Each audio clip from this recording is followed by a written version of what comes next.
First of all, thank you very much for inviting me to this very interesting conference. I'm very glad to be here. Yes, I will talk about building-related public art, a method of valuation based on cultural heritage and aesthetic values. Like Henrik just pointed out, in recent years, building-related public art has to a greater extent come to be regarded as part of our modern cultural heritage. This places demands on increased knowledge of the 20th century and contemporary public art in connection with cultural historical values.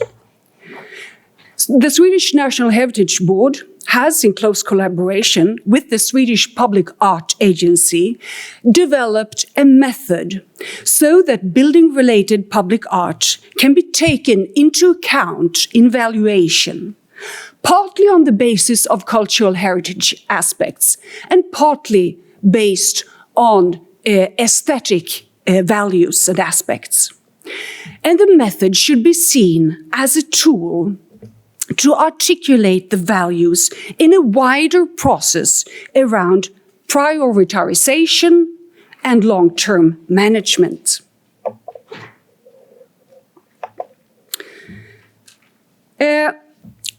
The method, I will just briefly, in the beginning here, present it, and then we will turn over to a practical case. The method advocates a reflective and structured approach that aims to raise awareness and report on the various elements in evaluation process, as well on which positions and on which criteria the valuation is based. The process of valuation and assessment can be broken down and understood as several different types of positions that are important to keep apart. And these can be sorted into 4 different steps. That is descriptive, analytical, planning, and decision-making. And our method has especially been developed for the description and analysis of the building-related public art. And why is this? Well, that's because in these steps, we define the work of art, and this is also where we do the valuation. As a building-related public art is always situational, the valuation of the work of art must be weighed together with the valuation of the room, the building, or the built environment, based on an adequate antiquarian method. It is only in such an overall assessment of both the building and the artwork that the cultural, historical, and aesthetic values can be taken into account from a larger holistic perspective. Now, in short, description, analysis, and criteria. The descriptive step is about examining and describing the work of art, the room, the building, or the built environment, based on its physical content and distinctive cultural historical background. And in this step, the artwork's aesthetic aspects is also described. Here, structures, components, details that characterize the work of art in its spatial context are registered. That is visual, acoustic, tactile, and other sensory perceptible aspects. And the analytical step constitutes the actual cultural, historical, and aesthetic valuation. In the analytical step, a more detailed assessment is made upon how well and to what extent the cultural historical background is reflected or expressed in the content and properties of the work of art, or the room or the building. In addition, The work of art is valued on the basis of its capacity to give rise to sensory sensations, that is, aesthetic capacity, such as intensity and complexity.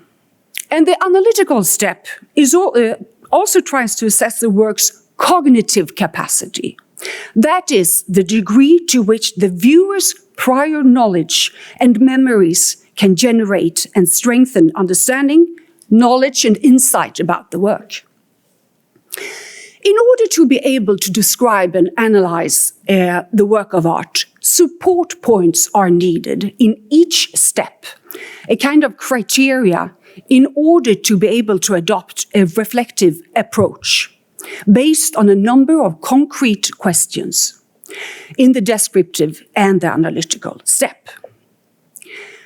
Now, let's turn to the practical case. This was just a brief description of the method. And now we have to investigate how this method can be applied. Henrik showed you before, this office building is called Garnisonen. It's situated in Stockholm. It's one of the largest office building in Sweden.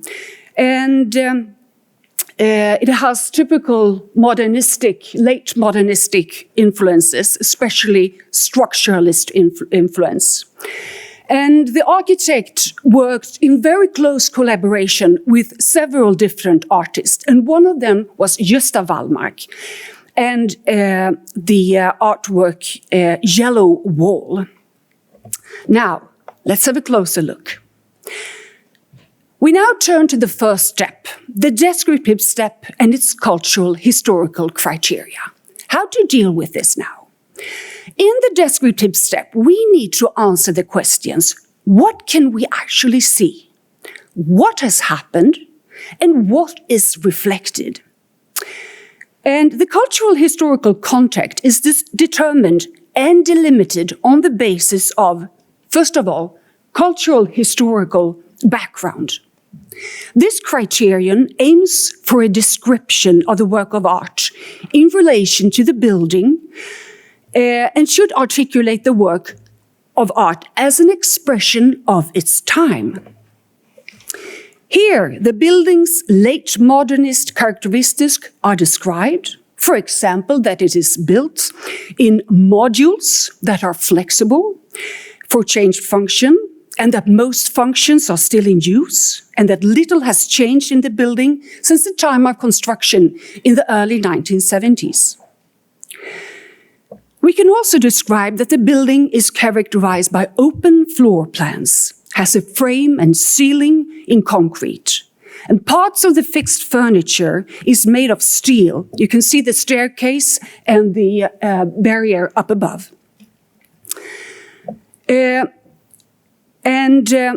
It also has the gray concrete stays in contrast with the very signal colors of bright yellow, bright red, but also in other parts of the building, bright blue and bright green. In this step, we also have to describe the interplay between Yellow Wall and the architecture, because it shows the social reform spirit of the time, where physical design was a means to achieve social dynamics. Now, we turn to the cultural historical content.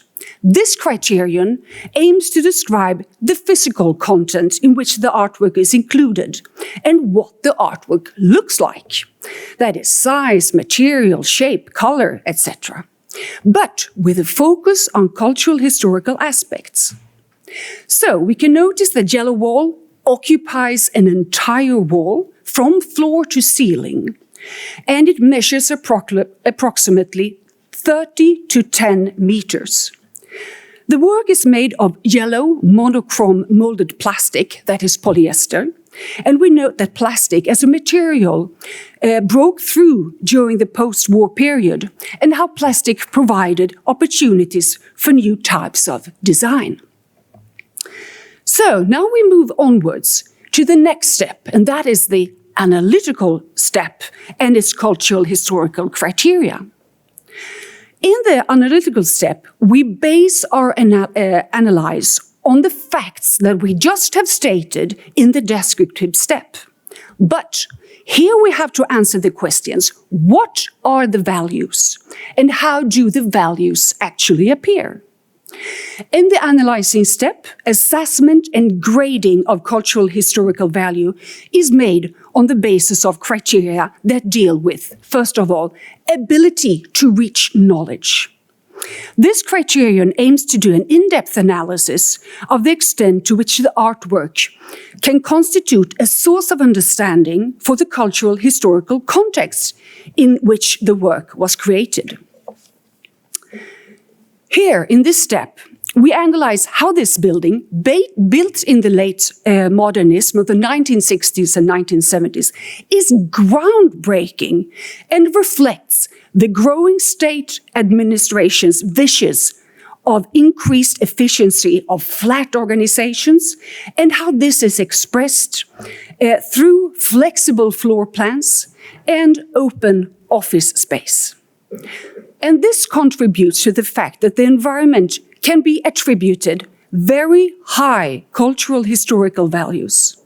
Furthermore, we analyze how the structuralist elements are reflected in the artwork as it is itself a wall.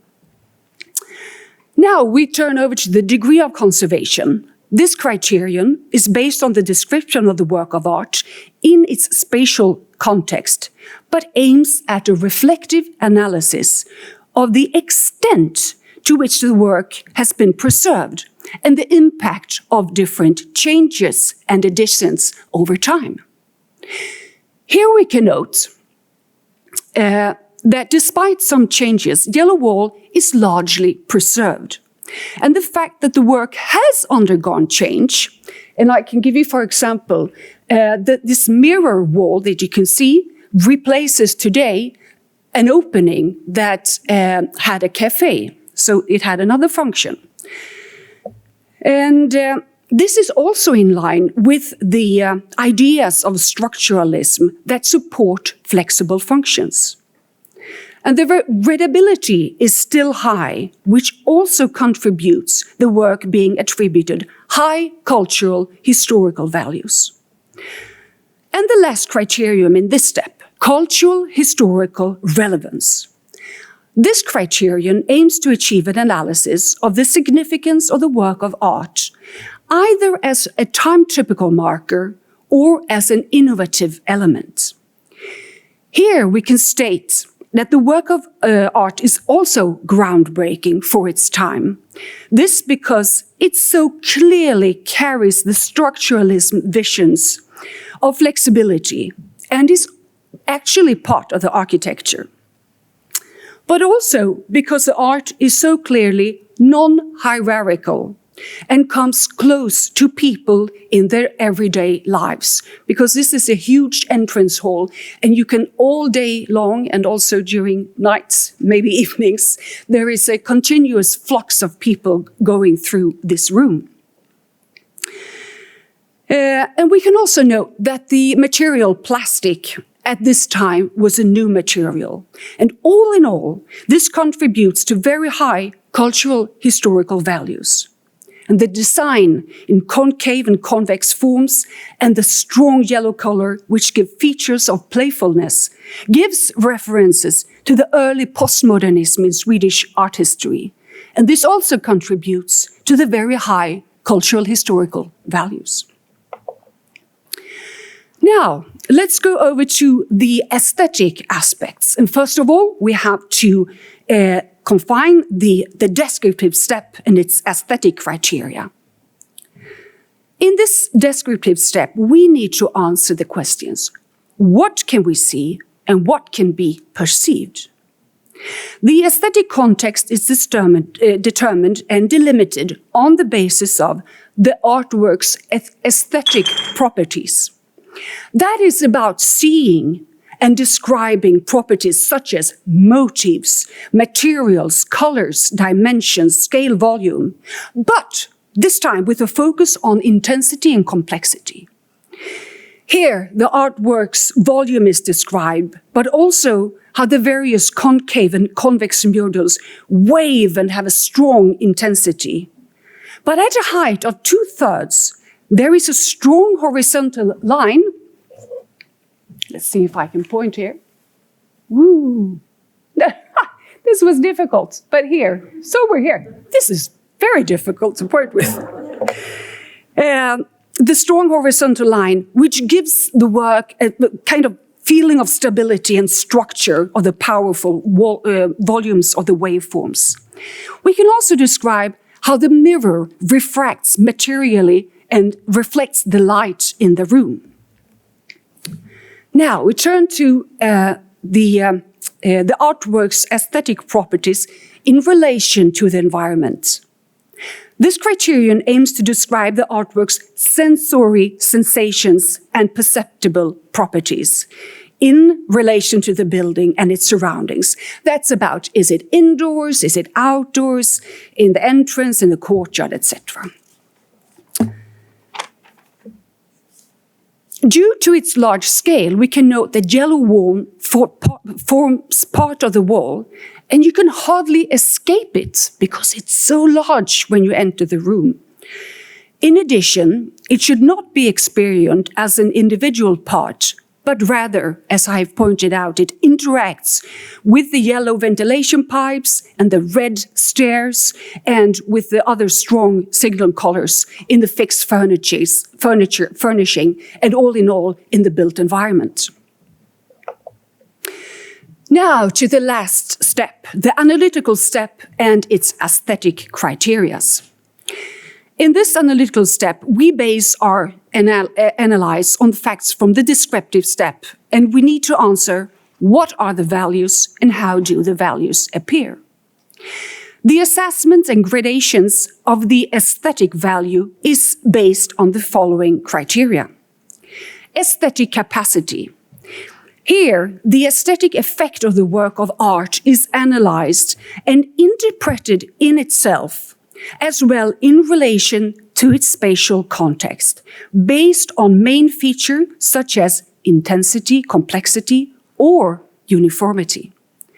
The analysis aims to create an understanding of the artwork's ability to give rise to moods, emotions, and the atmosphere of the room. And as you all can see, the aesthetic capacity that the concave and convex forms give rise to, it also changes during day due to shifts of light in the room.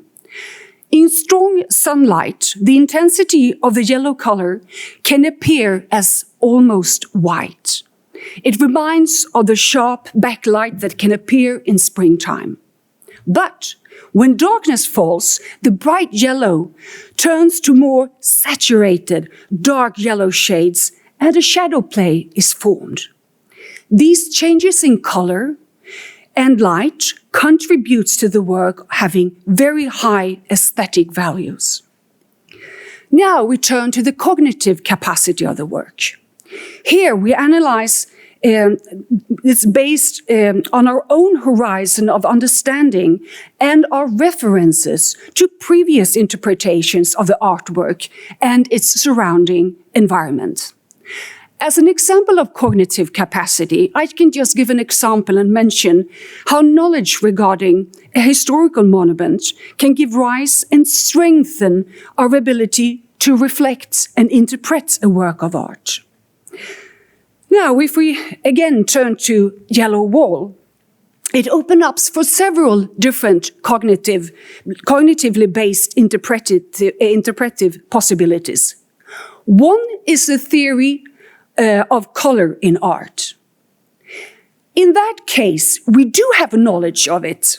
The yellow color can be perceived as an aesthetic element with positively charged dynamic.